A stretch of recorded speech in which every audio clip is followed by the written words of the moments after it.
Yeah. Where I would hand it off and we would talk about some of the legal implications of, say, the benefits piece, Medicaid, SSI. I think the funding piece, the FDA stuff. I was talking to Seth. Yeah, but this is informal, so I'll just crash in. Yeah, if there's something, I'll just kind of do this. Yeah, please. Otherwise, I'll just throw something out and sit here and line with it.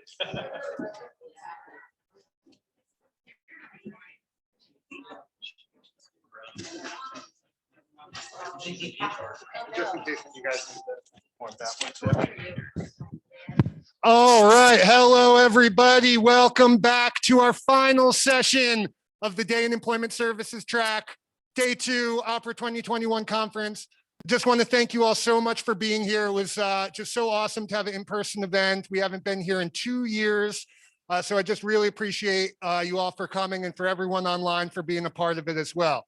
So our next session, our last session of the day, is managing unique challenges for clients in the workplace. Would you all please join me in welcoming Thomas Tierney, Chris Page, Seth Walker, and Blaine Brockman. Wow. All right. We're nowhere as nearly charismatic as that man. All right. I'm Tom Tierney. This is Seth Walker. This is Chris Page, and this is Blaine Brockman. And we'll actually, I'm sorry, Blaine, I don't have your bio in here. So you're going to have to, when we hand it off to you, you'll have to introduce yourself because I can't really do that. All right. Okay, so we're going to talk about challenges in the workplace for vocational programs, and we're going to cover a lot of ground. Let me see. So this will work. Okay, great. That's me. Why am I here? I'm president of Arlington Heritage Group. Arlington Heritage Group is a trust administrator, and we work exclusively with nonprofits and IDD providers. We help providers get control of consumer funds, get transparency through a product that we call an in-house special needs pool trust. It's very much like ABLE accounts, very much like special needs trust, but it allows a provider to get their hands around all of the individuals in their programs to preserve their benefits and preserve their resources. So that's my quick introduction on why I'm here and why I'm talking about this particular subject. These are just some of our clients. One of our clients is Threshold Residential Services, and that's why I'm here with Seth and Chris as well. Chris, why don't you introduce yourself? Hey everyone, Chris Page, Threshold Residential. We have been an OPRA member for years now, been around since 1975. We do a lot of different types of services, our biggest primarily being residential. Really pleased with the work we've done with integrating to the remote supports and transitioning there. Day programs, of course, vocational. Now, of course, we are not as big as some, and we'll disclose that. We don't have all the answers, but we're going to disclose what our experiences are thus far. So hand it off to Seth, but been the CEO for almost 2 years. Just over 2 years. All right. Good afternoon, folks. Seth Walker. I'm one of those DSP success stories. I picked this job because my last job, the company didn't exist anymore. And I said, hey, I'll give this a shot till I find something else. And then something clicked for me. So in that time, I was a DSP. I went over to our day programs. I became a day program supervisor, attended grad school, came back to began our first job development, job coaching wing of Threshold, and then back into residential, and now the day program, running both those day and residential programs. I'd love any feedback you guys have when we get into our provider experience section. So please don't wait for the question answer. If you got any questions, you want to share some experiences, go ahead and call them out. Why don't you guys hold on to the mic? I'm going to stand up. I'll just check my voice. Everybody hear me back there? Do I need to shout? I'm good. All right, great. Threshold services. You want Blaine intro? Oh, I'm sorry. Last and least, I'm Blaine Brockman. I'm a special needs and elder law attorney. I've been doing that since about 2006 exclusively. Although a couple of years ago, I retired. I worked with Hickman and Louder, doing a lot of special needs planning. I have a long history with the DD system, having served on the Madison County Board of Developmental Disabilities and a few other various and sundry boards involving APSI. I'm the president of the ARC of Ohio right now and the chair of the APSI board right now. I work with Tom to advise his customers on how to best serve the needs of the customers of the providers. And so I'm last and least.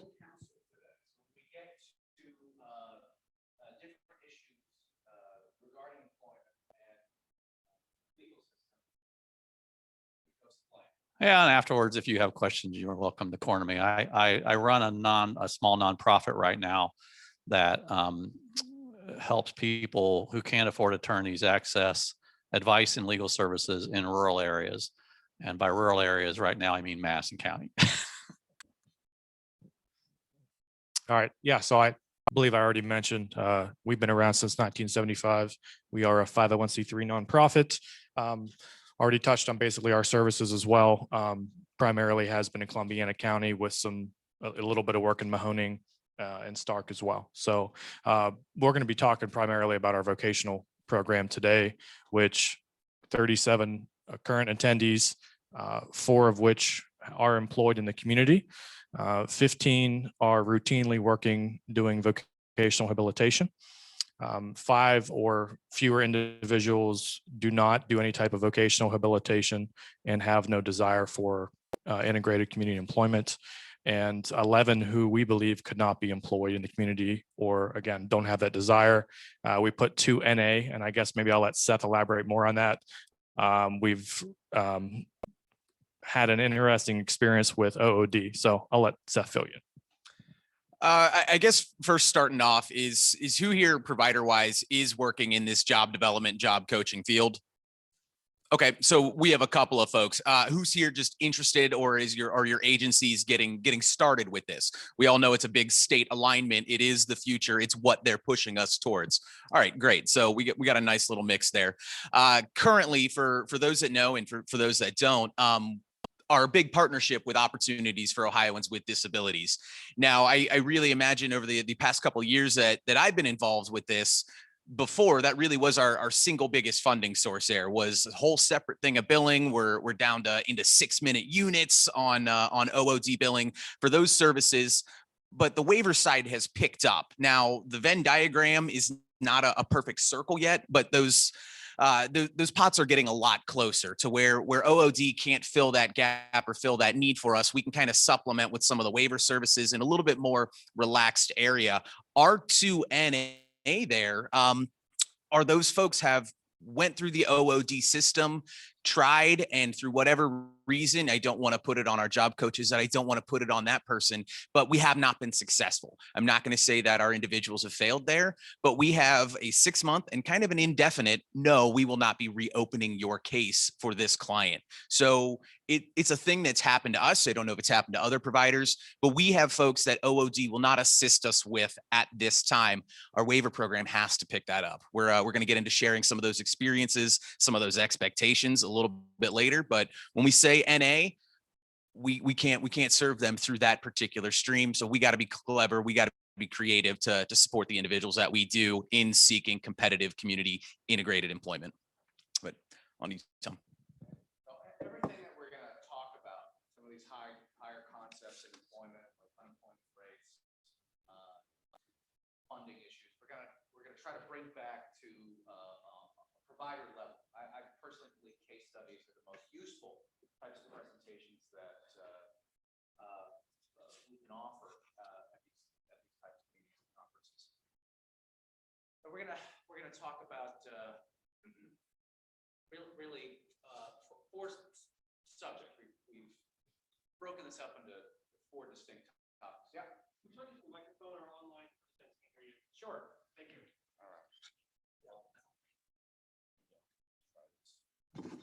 Is this on? Hello. All right. All right. Cool. Yeah, sorry about that. I'm not really a Luddite. I'm just not skilled with technology. How's this? Great. All right. So we're going to talk about the case for increased employment in IDD, and that really is a top-down statistical type of analysis. We're going to talk about shifting the mindset to promote employment. This is about as micro a subject as it gets, because we're talking about shifting the mindset of the individual to commitment and responsibility for a job, as well as the support network around them. And I think that's one of the major challenges that most providers have. I mean, there are many challenges, and none of them are small, but I think that is one of the primary challenges in the next, in the short, medium, long term. And then finally, the challenges and key considerations for providers. This is in the execution of having an individual work, maintaining that employment, and some of the challenges therein. And then we'll talk about other steps to improve employment opportunities. So let's talk about the environment. Number one, dropping unemployment rates, and even post-COVID, where the unemployment rate is elevated, considerably elevated compared to pre-COVID. It is crashing in spite of the worker shortages that you're hearing all about, and that are causing our consumer prices to inflate. It's still coming down, and this is a structural construct, I believe, in unemployment right now. Then there's a movement towards inclusion and community integration. We're not going to spend too much time on that. I think we're all aware of this, from the feds to the states to the providers. I think everybody's on board with inclusion and community integration, not just with day-to-day activities, but also with employment. Federal and state supports to work and maintain benefits. We think the will is there, and now we think funding will probably need to back that up. And then finally, from the perspective of employers, and I do believe this is key as well, there's acceptance of neurodiversity in the workplace, and I think employers should be called upon that by providers and by the support networks of the individuals that you care for. So let's go right to unemployment. So we've got these graphs and these statistics from the Department of Labor Statistics, and you can see this goes all the way back to September 2001 to September 2021. This is the civilian unemployment rate, seasonally adjusted, and you can see that huge spike. That's all COVID, and then you can see actually the spike downward as well as we come out of COVID. These are historic movements in unemployment. These are historic levels of unemployment. So prior to COVID, we were in September 2019, we were at 3.5%, right there before that huge spike, and we were still coming down.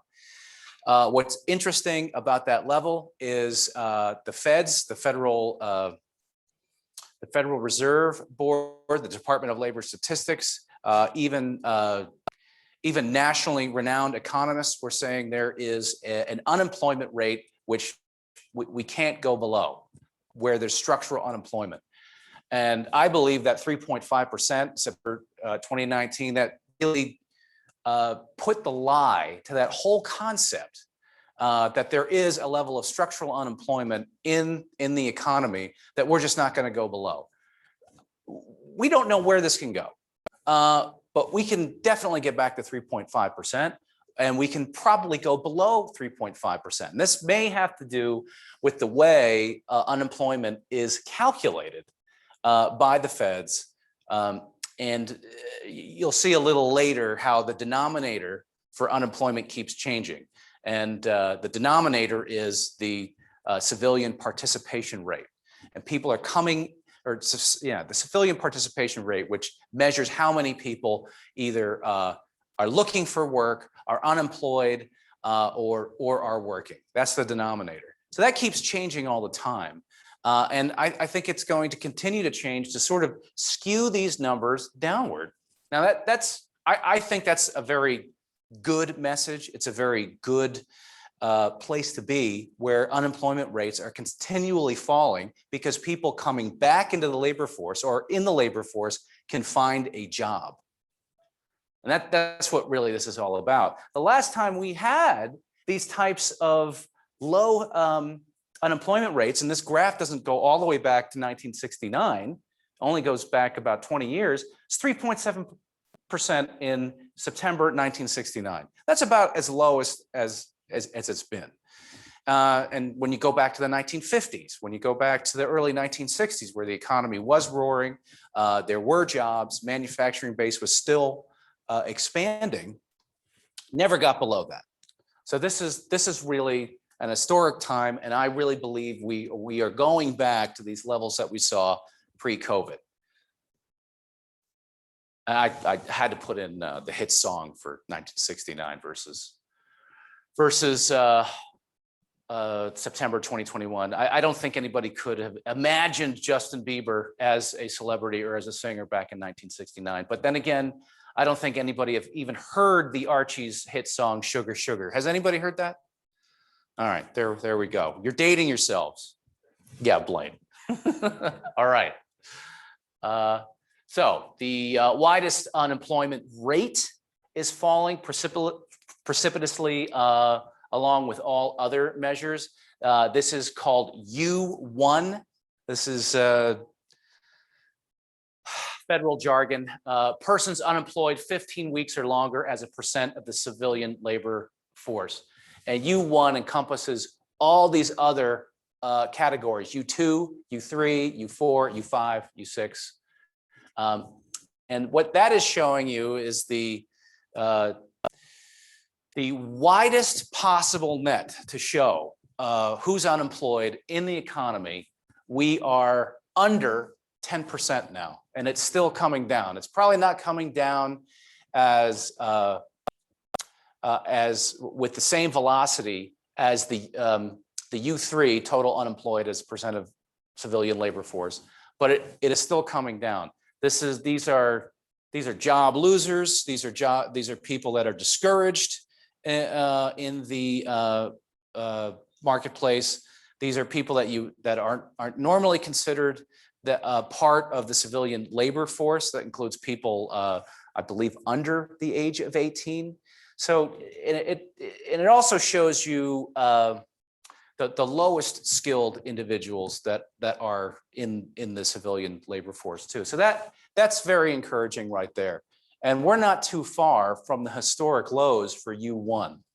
The reason why I included this statistic is when we think about the population of the people we care for, I hate to make generalities, but I am going to make a generality. They tend to be lower skilled, and they tend to be much harder to employ. And so that's why I wanted to include the U1, because in many respects, they're not even considered part of the people you care for. They're not really considered part of the civilian labor workforce yet. So I think that's a really encouraging graph. So I also want to include this as an analogy to the people in our care, unemployment rates by education categories. And when we look at the red line here, that's individuals that are in the workforce that have less than a high school diploma, some high school or no high school at all. Look how that's coming down. That's coming down really quickly too. And that unemployment rate pre-COVID was about 5.8%, which is absolutely astonishing. So that is considered the lowest skilled education cohort that the Department of Labor Statistics measures.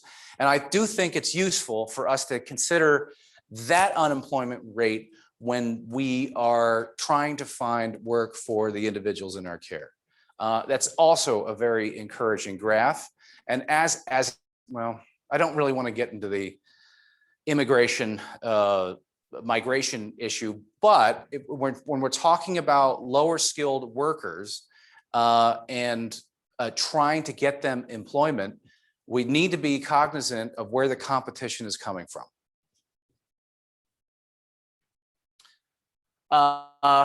Not a great graph. I think this has to do, so this is civilian labor participation, civilian labor force participation rate. And it shows you that we're at around 50, we're actually, no, we're around 61% here. We want this to be rising. We want people to be coming into the labor force because they want a job or perceive that the jobs are plentiful.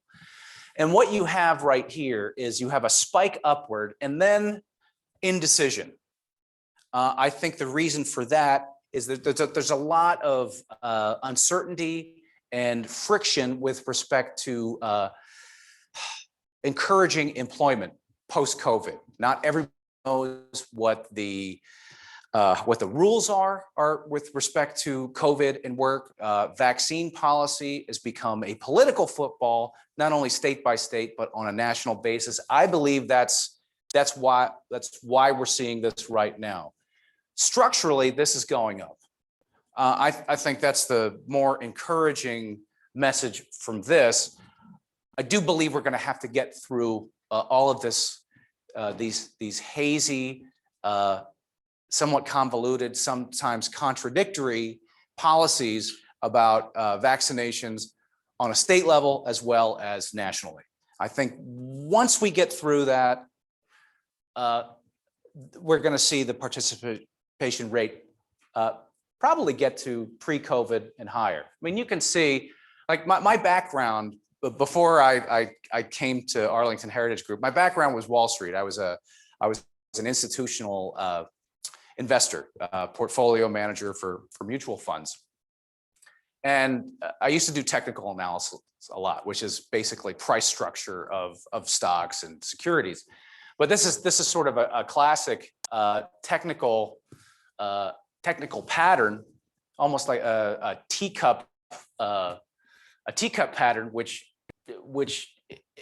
is positive from positive on a structural basis. This is going to continue to go up in spite of where you are with COVID. And you can actually see that pre-COVID, it was spiking up on a long-term basis. So I want to end on this with this particular talk, that there is reason for optimism. You see, this is a duration of employment graph. And what it basically shows you is that people who are coming into the labor force are being employed longer. I forgot that I had another reason for optimism. Persons not in the labor force who want a job. This is something that Threshold will be talking about with respect to their program. There's a lot of people in the labor force, not in the labor force, who want a job. So this is going to impact the unemployment rate as well as the denominator, the civilian labor workforce. So that's going in the right direction as well. Reasons for optimism 3, current recovery versus previous cycle. You can see from the 2008 recession and recovery, it was it was a long recovery, but it was a slow recovery. We can expect a long recovery here, but we're having a recovery that the velocity upward for employment as well as economic activity is much steeper. And where we are post-COVID, I don't believe that's going to stall out. I don't believe you're going to see a trajectory similar to 2008, where it's it's almost like a 30-degree angle for 10 years. Now we're still on the upward velocity or the steeper gradient in this recovery curve. So to sum up, unemployment is around historic lows. Employers are struggling to fill entry-level positions. Actually, they're struggling to fill all positions. And I think providers are probably aware of this as well. You're seeing it among your own staffing levels, from DSPs all the way up to the C-suite. The employment population ratio. Well, I want to dig into our population now, where unemployment is just structurally high, and I think we're at a propitious time for the unemployment rate. We're at a propitious time for providers and state houses and the feds to be encouraging work and creating policies for employment for the individuals in our programs. But I want to emphasize this: it's very difficult to get an unemployment rate number for the IDD population. But if we create a statistical construct of individuals in the IDD population that want a job and have a job, those employed, it's about 20% of the population are employed that are in sort of the IDD civilian labor workforce. So that means there's about 80% unemployed. Unfortunately, the Department of Labor Statistics don't really have good numbers around the population that we serve. So we have to go to other sources to get these kinds of numbers. And we got these numbers from a resource called State Data Info.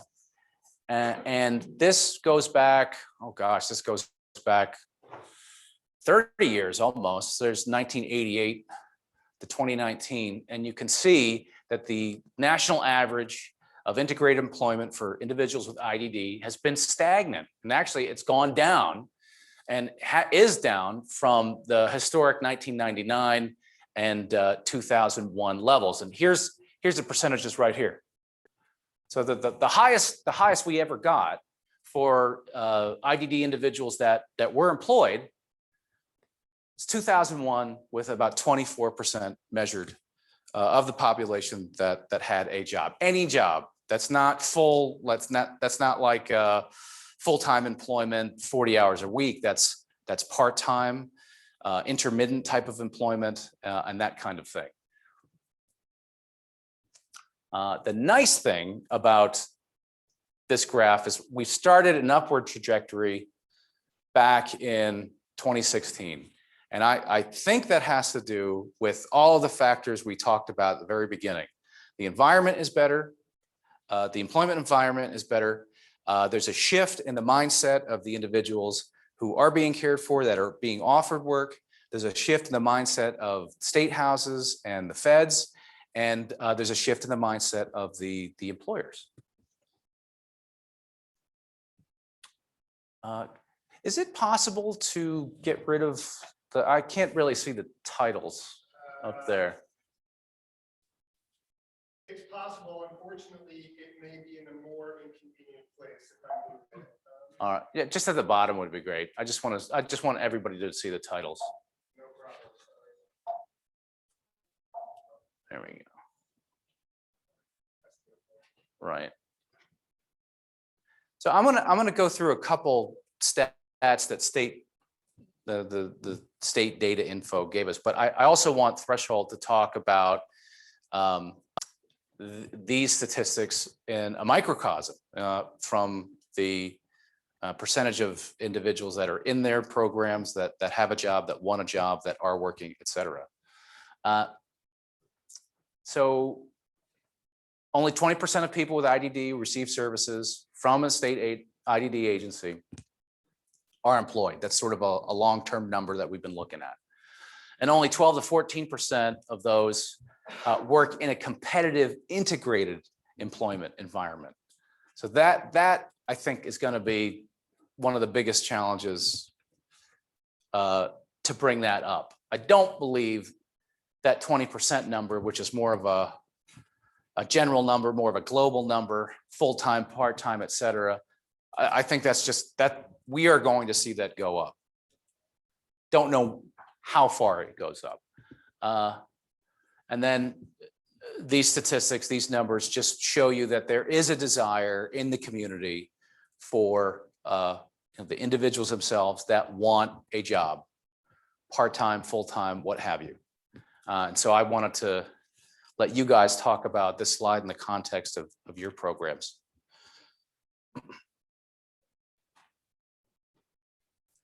All right. So in our context, and we're really not unique with this. Now, yes, we are rural, so there's some assumptions with that, but they do translate, and we'll get into the barriers a little bit later. But what happens in Columbiana and what happens in Columbus can be similar on some of these things. So explaining these numbers a little bit, and our numbers are a little higher than these with those that have a stated ISP goal or moving towards employment. We're all aware of our path system here, and everything we're doing and everything we're writing on those vocational sides is how does this get us into competitive community integrated employment.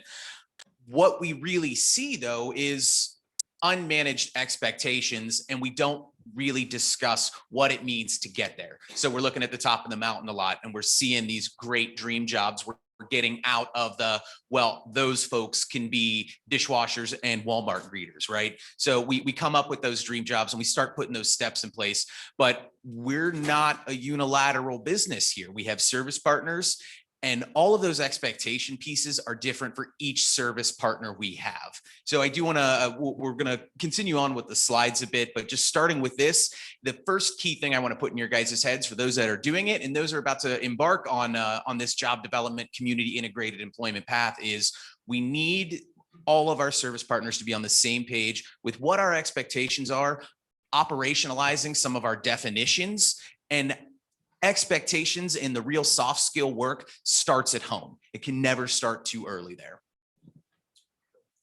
So one thing I wanted to ask Seth and Chris is with this slide, as this was a questionnaire that was done in 2018. And I want to look at this middle pie right here. And the questionnaire was given to individuals in programs like your own, like Thresholds, of those in these service programs that without a paid community job, how many wanted a job and how many did not want a job? 53.3% of those surveyed did not want a job. I wanted to talk about this in particular because I don't believe that percentage is going to be persistent over time.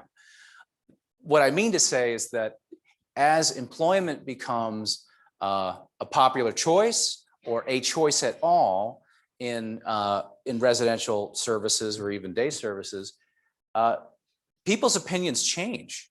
And that questionnaire could just as easily show more individuals want a job as they see their peers going out in the community and earning funds and having a job. I don't necessarily believe that 53% of the folks in your programs that don't have a community job don't want one. That may be true now, but you may also have seen a shift in the last 5 years. And I wanted Chris and Seth to talk about that point in particular. It all comes down to how are we asking it? I mean, if we're sitting there in our ISP meetings with SSAs that might not have been on site and have just been a bubble in the screen over the past 2 years, and we're just reading off the script, are you currently employed or do you seek employment in the future? We're not going to get anywhere with that. We have to start with what do you want to do? We have to start with that person centered, but we need to meet them where they are. Job in the community is scary for a lot of our folks, and it's scary for a lot of our guardians. That's another one we see there. That education starts at home, and those small reinforcements start at home or in our day programs. We can build those blocks in without putting it under this umbrella of you are working towards the path to community employment. We really need to get better at it. It's what we see on our side. And it's one of the things I'm really pleased about is our Venn diagram between DODD and OOD becoming more of a circle. We have our core of our DSP2s. We're working on some of those job coaching things, and DODD cannot do everything that OOD service provides, but we can really start with at least that comfortability. We're the ones that know our folks the best. We're not calling in these other contractors to take them out and say, well, you read the plan, so you know them now. But it starts with that ask. And how are you asking your folks? How are you presenting this? And Tom said it, our best ambassadors are their peers that are going out and doing it. They're the real proof in the pudding there. We get to see that firsthand without ascribing a label of this is work. But what do we define work as? And what did we define work as to the individuals we serve?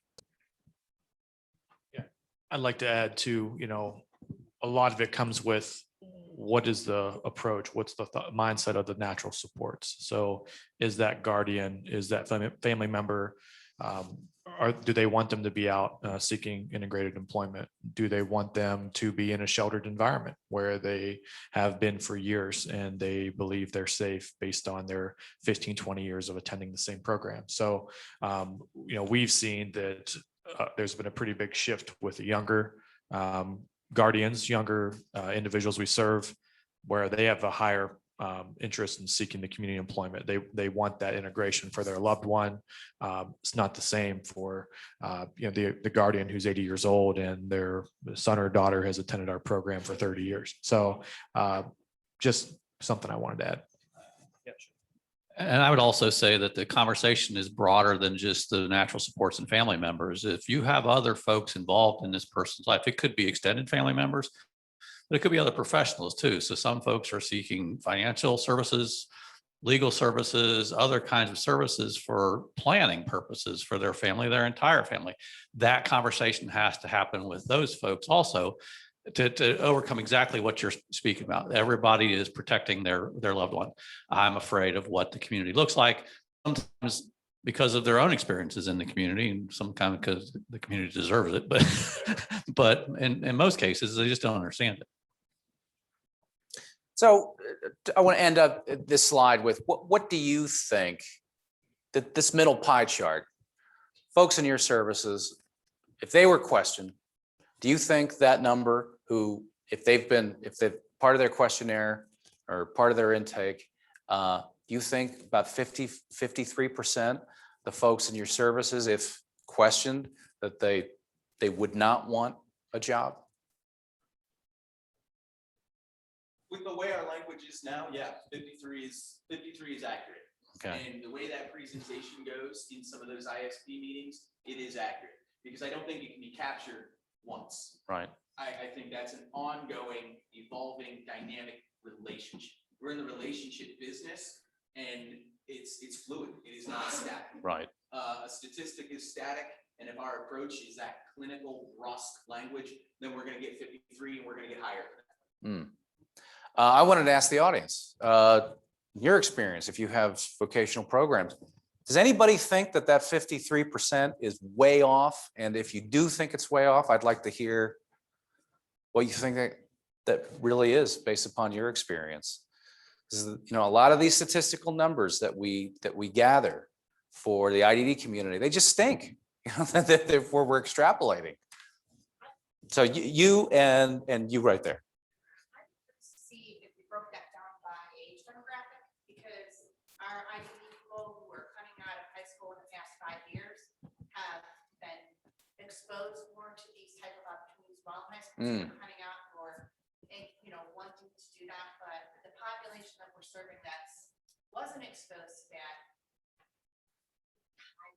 It's tangible proof of an entire holistic systemic shift, right? Our earlier intervention has gotten so much better. I remember looking when I was in high school, what our special education looked like. And I framed back that we for a time, Threshold was serving an individual that was in my class in high school.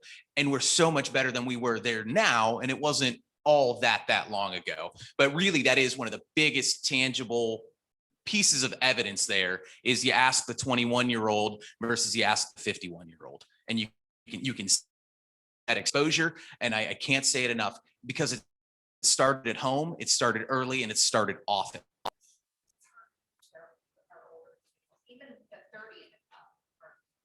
No, that's a good point. We could not find statistics broken down on age cohorts. But we're going to keep looking like this. I think as this effort keeps going forward, keeps going, we will get better data. We're just not going to get it from the Department of Labor Statistics. We'll have to get it from some of these specialized resources. Ma'am, did you have a? Yeah, so I think that statistic that you showed there is right on, right now. Okay. Part of the issue is. It's a 2018 questionnaire, by the way. Oh, okay. Yep. I don't think it's probably changed very much. Okay. Maybe more people not going out in the community, but part of the issue is that our funding streams haven't changed. So if you get a job in the community, you're only followed for 90 days. That's really not enough time. Mm. And so many families think, well, they're safe in this program, they're staffed there all the time, nothing's gonna happen to them. Instead of making it this really slow process out in the community. But if you're not gonna be a provider to do it, then no provider's gonna start with us at their heart. Right. They all know that that's really where the issue and problem is right now. Funding. Funding. Yep. Right. Okay. Shift the funding. Sir, and then I was just gonna say, along those lines, implicit in the decision, the discussion, you're asking families or individuals to choose that. You're asking to give up 8 hours of coverage so that the person could work 2 hours a week at Walmart. yeah. Apples and oranges kind of clear. we're gonna get to that specific point in a couple more slides. But that's a great point. Yes, sir. Just really quickly, because I know we have the DOD presentation on the outcome tracking system this morning, and I could be wrong about this, but I feel like the 53.3 pretty closely mirrors the amount of people on pick 3 or 4 on the path here in Ohio. So to go to that, it All right. seems like the 2 data presentations from Ohio and that mirror are pretty. Yeah, pretty well aligned. Thank you. I mean, that's great to know because these are pre-COVID numbers. 2018 needs to be refreshed. I think it needs to be refreshed every year. We all know about the movement towards inclusion and integration. I'm going to skip over this. Ohio was one of the first states there, I believe. Very innovative, very forward thinking when it comes to employment for IDD. Now, companies are welcoming neurodiversity in the workplace, which is super. We're seeing a lot of virtue signaling. I don't know how much of that is follow-up. However, these are numbers that we took from an Accenture, one of the largest consulting firms in the country, from Accenture in 2018. And so, they talked about companies, large companies that employ individuals from the IDD community, and they're saying, well, God, this is great. The companies that have these programs, we're seeing revenue growth rates of 28% or higher on a 5-year basis, profits much higher on a 5-year basis. These are all great stats. It's nice. It's good. I don't know if they're true or not, and I don't know if some kind of overlap. That is to say, these companies are already forward-thinking companies, they're growth-driven companies. And so just because they have these programs, does that mean that it's impacting their top line, bottom line, what have you? I don't think it matters. I don't care about that. The fact is they're telling the providers in the community that, yes, they want to fill these programs, they want to hire these people. So you know what? You call them on it. If that's what they really feel, that it helps their net income, helps their profit margins, then yeah, then it's up to the providers to go to these companies and say, well, what kind of programs do you have? And if you don't have these programs, why don't we build one? So I think this is very important for the providers, the IDD community, to call this welcoming of neurodiversity in the workplace, to call them on their rhetoric. Do they mean this? Let's go find out. So let's talk about shifting the mindset to promote employment. And this is, I'm going to hand this off to Chris and Seth Blaine, because this gets down to a micro level. This gets down to the individual level and the individual supports teams. How do you promote an environment that in decades hitherto has not been promoting employment for various reasons? Among them is preserving benefits. You know, how do you shift that to a willingness to work and be responsible and schedule your work above vacations or outings, trips, etc.? How do you instill a dedication to work or a career trajectory? So it's not just about finding the job, but being committed to an entry-level job for your skill set and then moving up to something greater down the line. Accepting those roles and responsibilities, and then having your teams and your support network understand the safeguards for Medicaid and SSI. Yeah, so we believe it starts with the shift in your vocational programs. So teach those individuals what those expectations are up front, so that when they go in that community setting and they fail, because they more than likely will, you come back and you can go see where you went wrong, what happened. So have a lot of patience along the way, right? So how many failures have we had in our programs, and very discouraging, especially in Columbiana County, where there are not a ton of opportunities. So you continue to have those conversations with employers to try to get a second chance. And, you know, so a lot of things that just specifically that we've done is look at those the expectations, just like employees, give them expectations up front and continuously work on those skills so they can become employable. I don't know what Seth. Yeah, I mean, it starts at home. And when we talk about, we only have 90 days through those ones there. Well, we always have our DSP2s. Threshold's in a unique situation because we're residential and day. We're not one of those niche where we're just coming in, all we do is employment. We're there, it's great, we leave, or we're there, they didn't do it right, and you know what? I got other cases that are more qualified. So I'm not going to use that word. We just didn't succeed this time around, right? Thomas Edison invented 457 light bulbs. That just didn't work right. But we have that position, and those of you that are running day programs and are getting into this, right? I would implore you to use that because we can do those steps. And are we capturing it under that billing for that time? No, but we're building that foundation. We're building that framework. That success will come, but it takes time. I mean, when 2016, 2017 rolled around, when I got into this, Threshold had nothing like it. And I'm not the expert now, and I surely wasn't the expert then, but we just really jumped right in, and we're pounding pavement, and we're going and we're doing our CBAs, and we're meeting employers, and then we're burning bridges. And then we're not getting those anymore.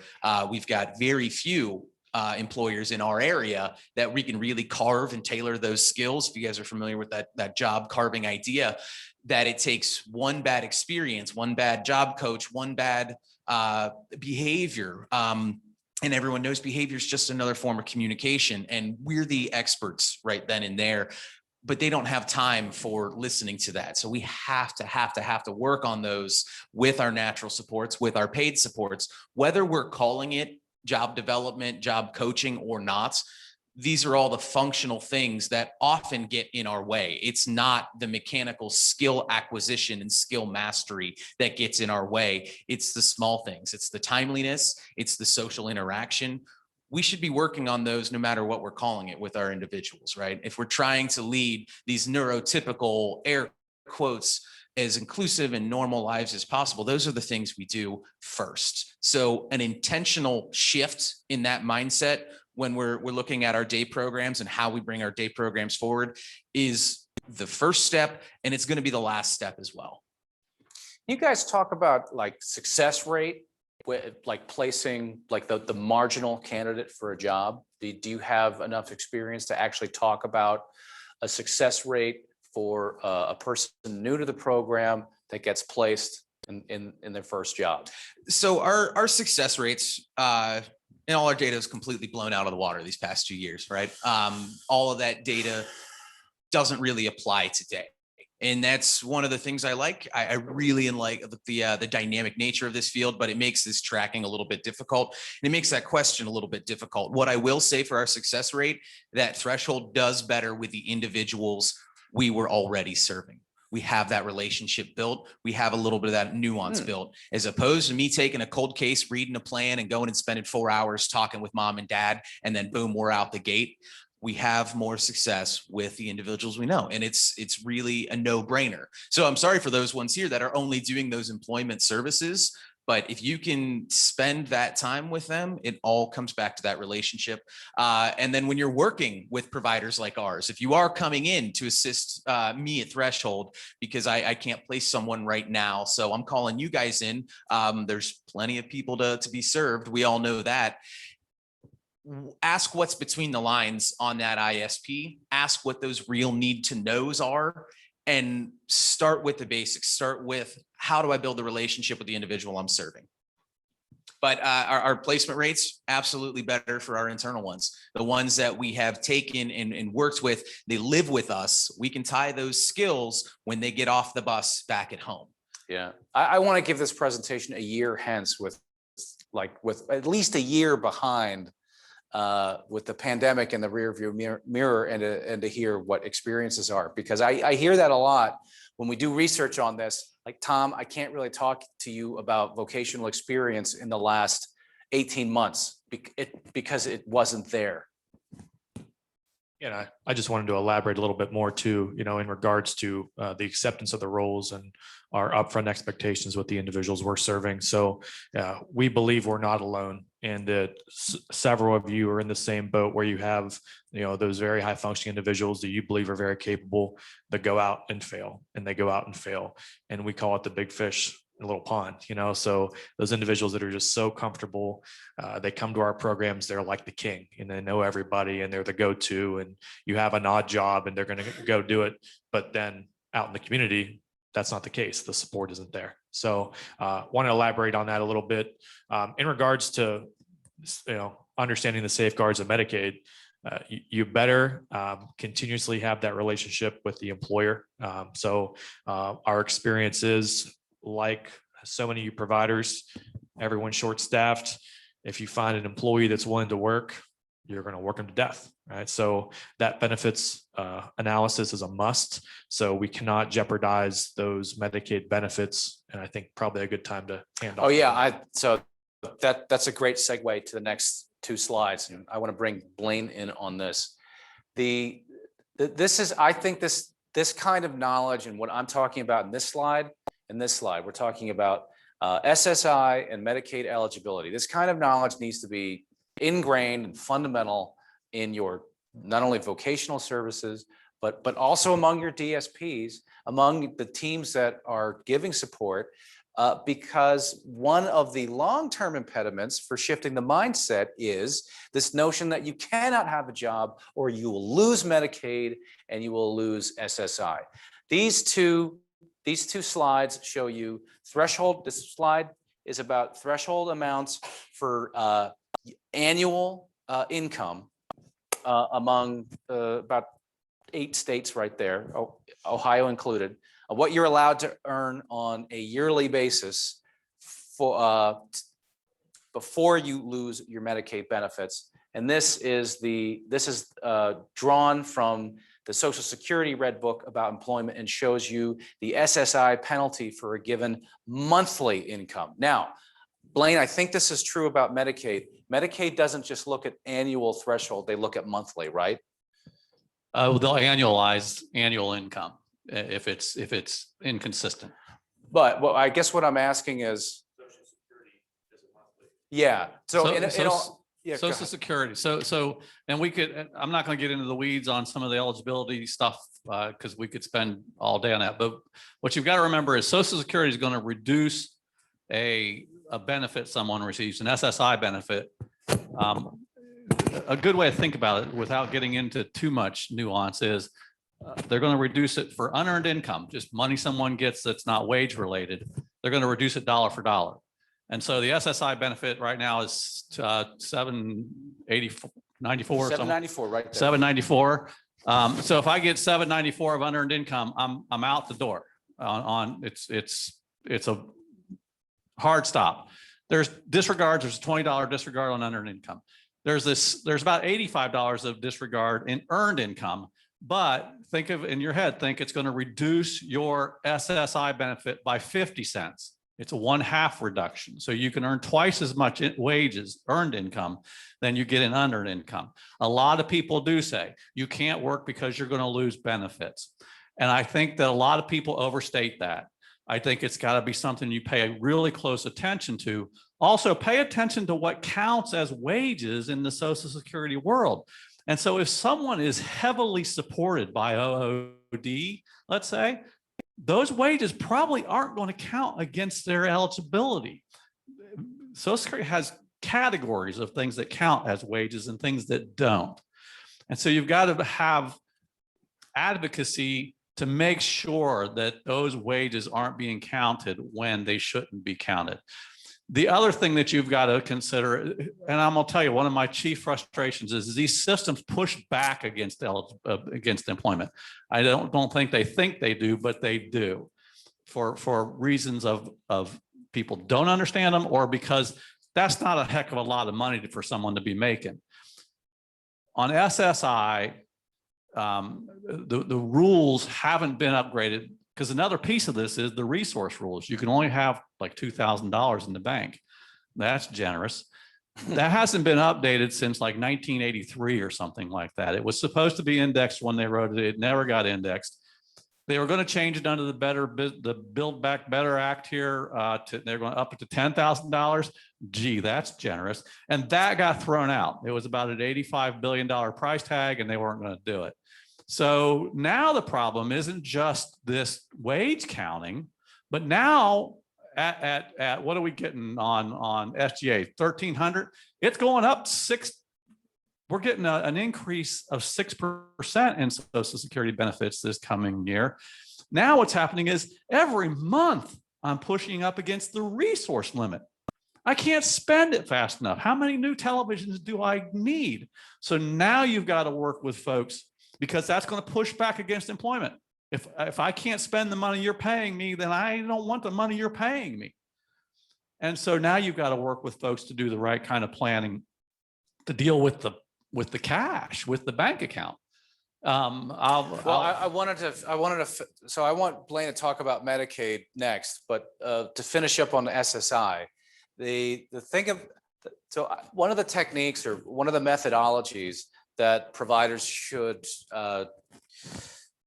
integrate, I think, into their programs is that if you have an individual that has persistent, consistent employment, wants to work, has the capacity to work, will continue to work, then the way to think about SSI, the way to think about their employment is let them work as much as they can with respect to SSI. Their earnings can defray the benefit that they're losing in this chart. As long as that's explained, as long as that's understood, if they're losing SSI for a given dollar of earned income from employment, they can defray their room and board charge, that their room and board benefit from SSI with their income. The other good thing about SSI is SSI can be switched back on if they lose their job. And that is not the case with Medicaid. In fact, the thrust of these two slides is that learn and understand how they lose their SSI benefit and how it can get turned back on. But you absolutely must be aware of the Medicaid thresholds, because it's much harder to qualify for Medicaid after they lose it because of a given stream of income. And I wanted Blaine to talk about that as well. Well, some of it just depends on the kind of Medicaid you're receiving. If you're receiving Medicaid because you're on SSI and you lose SSI, you're out of Medicaid. And that's a hard stop also. If you're over the SGA limit for too long, you could lose Social Security benefits for a long time, if not indefinitely. And so you've got to watch the kind of Medicaid they're on. If they're on Affordable Care Act Medicaid, it's a little more flexible. Now I'm looking at not only a higher threshold of income, but I'm looking only at taxable income. Other kinds of incomes not going to count. And so and 138% of the federal poverty level right now is about $16,000, $17,000. So it depends on the kind of why you're receiving Medicaid. Pay attention also to the Social Security benefit. So if SSI is one thing, but there's two other benefits people with disabilities often get: SSDI, Social Security Supplemental or Social Security Disability Insurance, and what's called Child Disability Benefits. If you're on those for a proper length of time, you're going to get Medicare as insurance. So Medicaid now becomes a secondary payer to your Medicare premium. So pay attention to the Social Security that someone's receiving too, because that'll answer the question of whether or not you should be working or can't work. I don't know if I'm answering the question. No, these are all pitfalls. There's a raft of solutions, and a lot of these solutions are creative, and they're not systematic. They're not systemic. And that's the message. Yeah. I think that's the message, is that it's too often, and people walk in the office, well, Johnny can't work. Yeah. Why can't Johnny? Well, he's going to lose his Medicaid. Why is Johnny going to lose his Medicaid? And we walk through it, and he's not going to lose his Medicaid. So there's an awful lot of discussion that has to be had, because too many people just stop and say, well, I'm going to lose my benefits. And that's not always the case. There are very, very creative ways to begin managing things.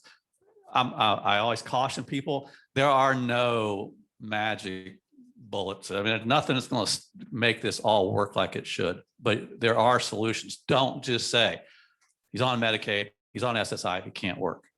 Yeah, that's it would be nice if Medicaid, all the state Medicaid authorities were aware of this and were sympathetic to it. It would be nice if there were federal policy that preserved Medicaid for this particular population with employment, but that's not the case. They give simple answers to the questions. Yeah. You can't have that. Yep. And so try to get a hold of Social Security Administration. But this kind of knowledge, I think, needs to be integrated into, vocational services. And it needs to be talked about when you're doing your ISPs and when you're doing the kind of discussions that you guys are talking about. We're out of time? We're at it. Oh, we're at time.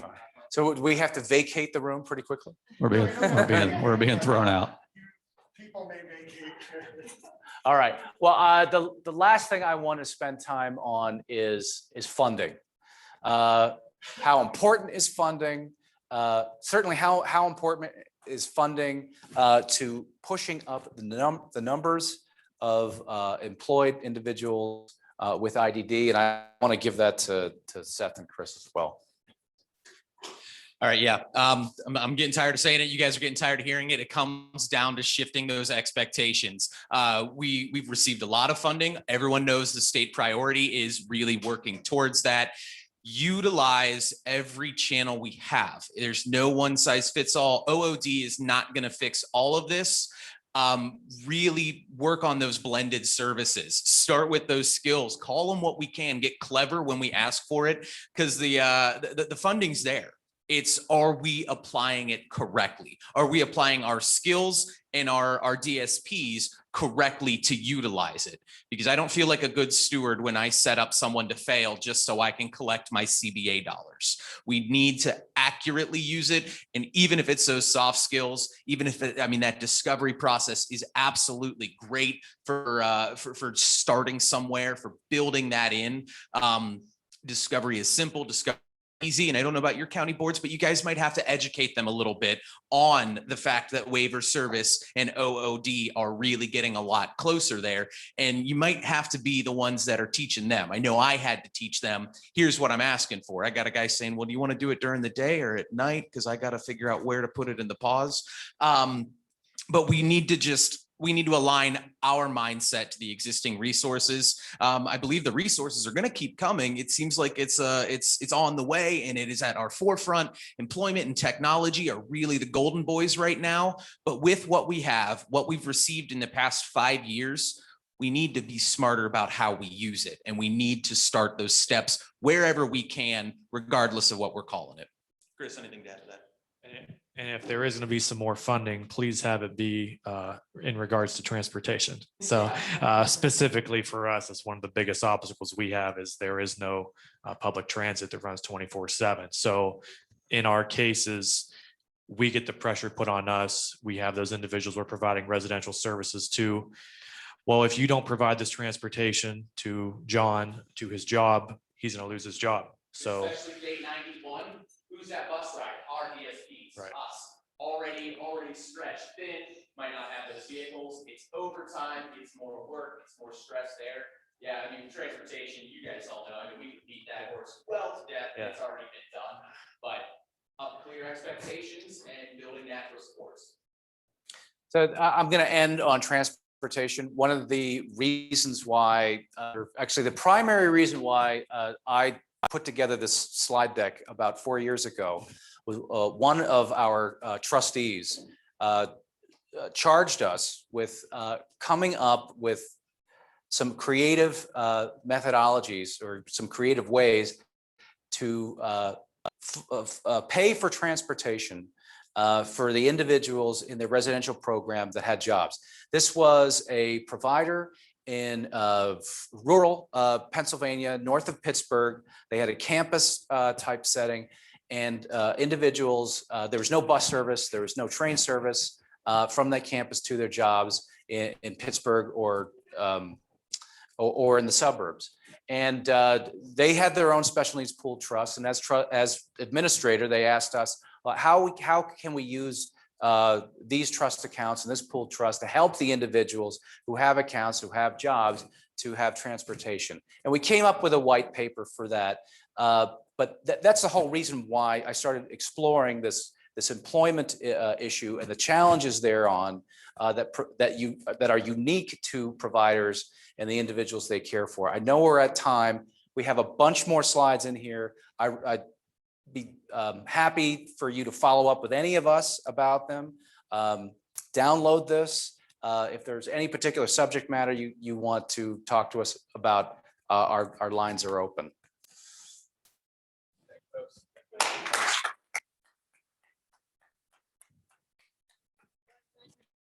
Tom, Glenn, Chris, and Seth, thank you all so much for being here for